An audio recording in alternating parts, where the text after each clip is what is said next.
হযরত মূসা আলাইহিসসালাম এবং ঈসা আলাইহিস সালামের মৃত্যুর পর ফিলিস্তিনের ইসরায়েল রাজ্য এবং বনী ইসরায়েলীদের নেতৃত্ব লাভ করে রাজা তালুত। অন্যদিকে ঈসা আলাইহিস সালামের মৃত্যুর পর বনী ইসরায়েলী জাতি এক আল্লাহকে ভুলে গিয়ে আবারও পথভ্রষ্ট হয়ে পড়ে। এই অবস্থায় অত্যাচারী ও জালিম শাসক রাজা জালুতের নেতৃত্বে এক বিশাল বাহিনী ফিলিস্তিনের ইসরায়েল রাজ্যে আক্রমণ করে। ভিউয়ার্স, জালুত এবং তালুতের মধ্যে সংগঠিত যুদ্ধে কে বিজয়ী হয়?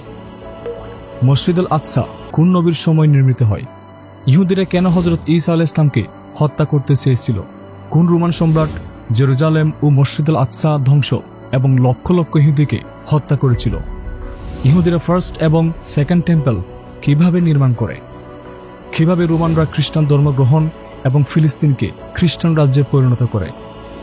সর্বোপরি হযরত দাউদ আলাইহিস সালাম থেকে ঈসা আলাইহিস সালামের যুগ পর্যন্ত ফিলিস্তিন জাতির বংশতালিকা সম্পর্কে বিস্তারিত জানতে ভিডিওটি সম্পূর্ণ দেখুন। আর নতুন হলে আমাদের চ্যানেলটি সাবস্ক্রাইব এবং শেয়ার করার অনুরোধ থাকলো। অত্যাচারী শাসক রাজা জালুত ফিলিস্তিন আক্রমণ করলে জালুত এবং রাজা তালুতের মধ্যে এক রক্তক্ষয়ী যুদ্ধ সংঘটিত হয়। এই যুদ্ধে তালুতের বাহিনীতে ছিলেন যুবক সেনাপতি হযরত দাউদ আলাইহিস সালাম। তিনি যুদ্ধক্ষেত্রে বীরত্বের সাথে জালিম শাসক জালুতকে হত্যা করে বিজয় লাভ করেন। অতঃপর রাজা তালুতের মৃত্যুর পর হযরত দাউদ আলাইহিস সালাম বনী ইসরায়েল এবং ফিলিস্তিনের নতুন রাজা হিসেবে অভিষিক্ত হন। এর মাধ্যমে মহান আল্লাহ প্রথম নবী হিসেবে হযরত দাউদ আলাইহিস সালামকে রাজত্ব প্রদান করেন। হযরত দাউদ আলাইহিস সালামের উপর জাবুর কিতাব অবতীর্ণ হয়। বনী ইসরায়েলীরা এই কিতাবও বিকৃত করে। দীর্ঘ 40 বছর রাজত্বের পর হযরত দাউদ আলাইহিস সালাম মৃত্যুবরণ করেন। হযরত দাউদের মৃত্যুর পর তার পুত্র হযরত সুলাইমান আলাইহিস সালাম বনী ইসরায়েল এবং ফিলিস্তিনের নেতৃত্ব লাভ করেন। তিনি কেনানী জাতির উপর আধিপত্য বিস্তার এবং আশেপাশে অনেক শহর বিজয় করে ইসরায়েলি রাজ্যকে বৃহত্তর একটি সাম্রাজ্যে পরিণত করেন। ইসরায়েলি সাম্রাজ্যের রাজধানী স্থাপন করা হয় জেরুজালেম শহরে। হযরত সুলাইমান আলাইহিস সালাম মহান আল্লাহর নির্দেশে মসজিদ আল আকসা তথা বাইতুল মুকাদ্দাস নির্মাণ করেন।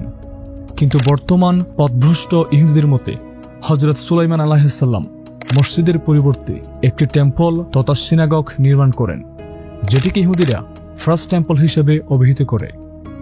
এই ভ্রান্ত বিশ্বাসের কারণে ইহুদিরা মসজিদ আল আকসাকে ভেঙে একই স্থানে থার্ড টেম্পল নির্মাণের পরিকল্পনা করছে। হযরত সুলাইমান আলাইহিস সালামের মৃত্যুর পর তার পুত্র রুবাম ইসরায়েলি রাজ্যের বাদশাহ মনোনীত হন। এই সময় বনী ইসরায়েলীরা পুনরায় ইসলাম ধর্ম এবং আল্লাহর প্রতি বিশ্বাস ভঙ্গ করে পথভ্রষ্ট হয়ে পড়ে। বনী ইসরায়েলি জাতি 12টি গোত্রে বিভক্ত হয়ে ফিলিস্তিনে পৃথক 2টি রাজ্য গড়ে তোলে। ফিলিস্তিনের বৃহত্তর ইসরায়েলি রাজ্যের দক্ষিণাঞ্চলের অংশে ইসরায়েলি রাজ্য এবং উত্তরাঞ্চলের অংশে ইয়াহুদা বা জুডা রাজ্য প্রতিষ্ঠিত হয়। এদিকে বিভক্তির পর 2টি রাজ্য একে অপরের বিরুদ্ধে যুদ্ধ বিগ্রহে জড়িয়ে যায়। ফলে বনী ইসরায়েলীরা দুর্বল হয়ে পড়ে। তাদের দুর্বলতা সুযোগে এশরীয় জাতি ইসরায়েল রাজ্যে আক্রমণের মাধ্যমে দখল করে নেয়।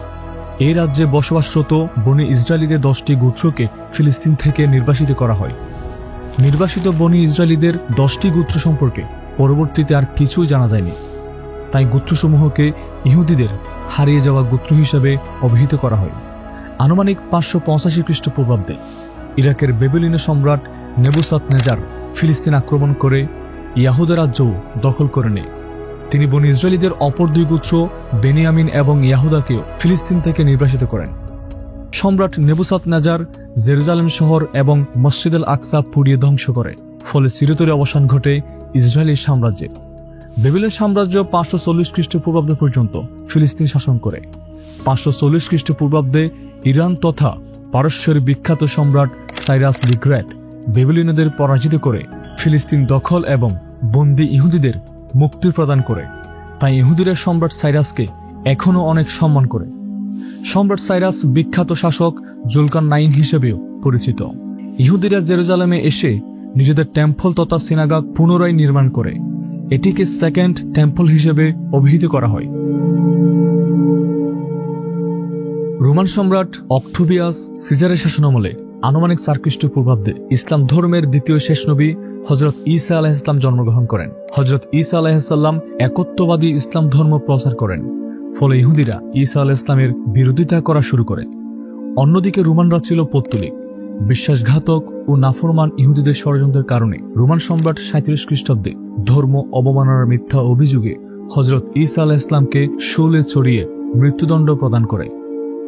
হযরত ঈসা আলাইহিস সালামের ঊর্ধ্বাকাশে আরোহণের কয়েক বছর পর ইহুদিরা রোমানদের বিরুদ্ধে বিশ্বাসঘাতকতা এবং বিদ্রোহ করলে তৎকালীন রোমান সম্রাট টাইটাস হামলা চালিয়ে আনুমানিক 80 খ্রিস্টাব্দে ফিলিস্তিনের জেরুজালেম শহরকে ধ্বংসস্তূপে পরিণত করেন। এই সময় তিনি প্রায় 1,30,000 ইহুদিকে হত্যা করেন। সম্রাট টাইটাস ইহুদিদের সেকেন্ড টেম্পলও ধ্বংস করেন। পাশাপাশি তিনি ফিলিস্তিনে বসবাসরত খ্রিস্টান এবং ইহুদিদের নির্বাসিত করেন। এই সময় স্থানীয় কেনানি অর্থাৎ ফিলিস্তিনিরা রোমানদের অধীনে বসবাসের অনুমতি লাভ করে। এরপর ইহুদিরা ফিলিস্তিন ছেড়ে পৃথিবীর বিভিন্ন প্রান্তে ছড়িয়ে পড়ে।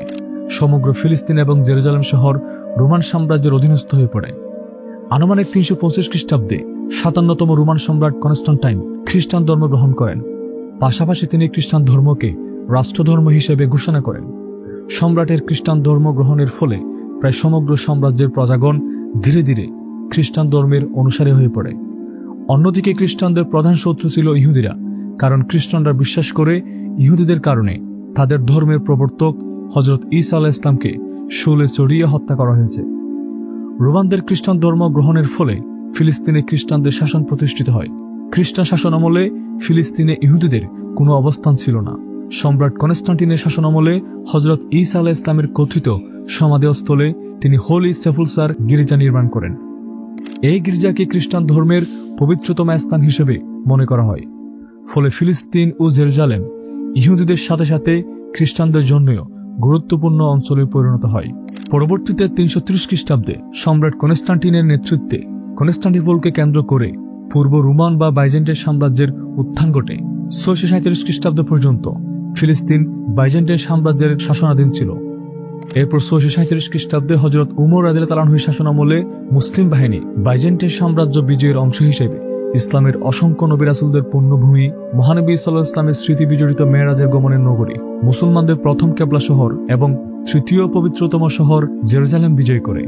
এরপর ধারাবাহিকভাবে সমগ্র ফিলিস্তিনে মুসলিম শাসন প্রতিষ্ঠা এবং ইসলামের সোনালী শাসনের সূচনা হয়। ভিউয়ার্স, মুসলিম শাসন আমলে ফিলিস্তিন জাতির বংশধারিকা সম্পর্কে জানতে চোখ রাখুন হিস্টোরি বাংলা চ্যানেলের পরবর্তী ভিডিওতে। এতক্ষণ আমাদের চ্যানেলের সাথে থাকার জন্য অসংখ্য ধন্যবাদ। আল্লাহ হাফেজ। আসসালামু আলাইকুম।